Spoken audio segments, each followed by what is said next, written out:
জমিতে এখন সার প্রয়োগ চলছে। আমার প্রদীপ দা আমার এই জমিতে সার দিচ্ছে, আর আমি তার সাথে আসছি সহযোগী যোদ্ধা হিসাবে।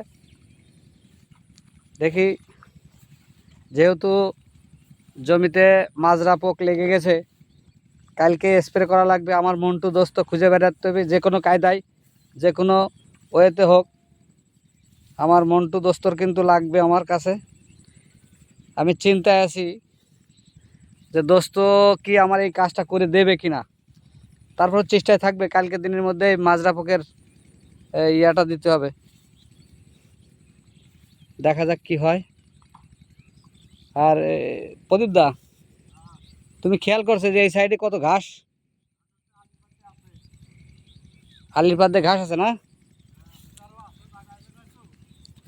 তো এই ঘাসটা আমরা সাধারণত নির্মূল করে দেব, কোনো সমস্যা নাই।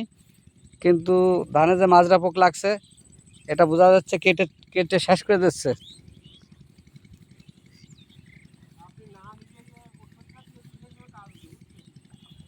তো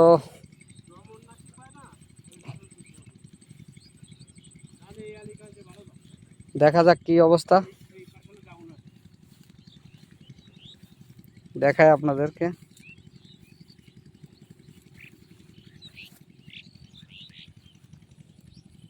মন্টু যে পাতলা করে ধান লাগাইছিল, ঠিক আছে, সেই পাতলা ধানে তো সব দেশে বেশি।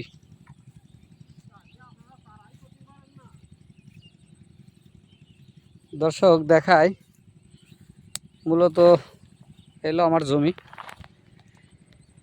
এইটুকুই জমি লাগাইছি আজকে। এবার দেখি কি অবস্থা কি হয়। কালকে ওষুধটা দেওয়ার পরে দেখা যাক মাজরা পোক যায় কিনা। আমি আপনাদেরকে দেখাই, এখানে 12% জমি চাষ করেছি। তো 12% জমিতে এবার কিভাবে কিরম ফলন হয় সেটা একটু দেখার চেষ্টা করব। মাঝখানে অবশ্য ধানের অবস্থা ভালো না, তারপরেও চেষ্টা তো করা লাগবে। একজন কৃষক কষ্ট করে ফসল ফলায়, সেটা অবশ্য ফসল ঘরে না ওঠা পর্যন্ত কিন্তু চেষ্টা চালিয়ে যায়। তা আমিও সেই কৃষকের মন নেই, কিন্তু ঘরে উঠানো পর্যন্ত আমি চেষ্টা চলবে যে ধান কি অবস্থা হয়। তো আমি দেখানোর চেষ্টা করতেছি যে মাজরা পোক লাগার যে ওষুধ, টাটা ক্যাপ দেবো, টাটা ক্যাপ ওষুধের টাটা কাপটা দেব। দেখি কি হয়, দেখি কি পরিবেশ দাঁড়ায়। আমার এই যে প্রদীপ দা, সে কিন্তু আমার এই ধানে সার দিয়ে দিচ্ছে। এখন তার পরিচালনায় চলছে সার দেওয়া। এসব কাজ আমার এই প্রদীপ দা করে থাকে।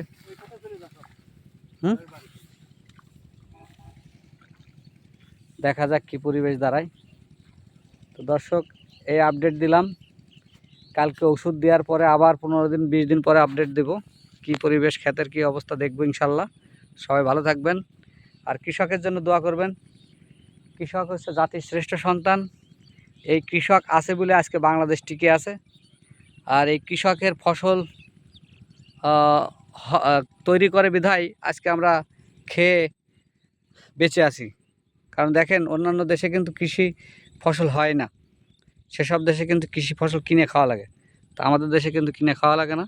যারা তৈরি করতে পারে তারা নিজেরাই খেতে পারে ইনশাল্লাহ। সবাই ভালো থাকবেন, সবার জন্য শুভকামনা, ভালোবাসা রইল।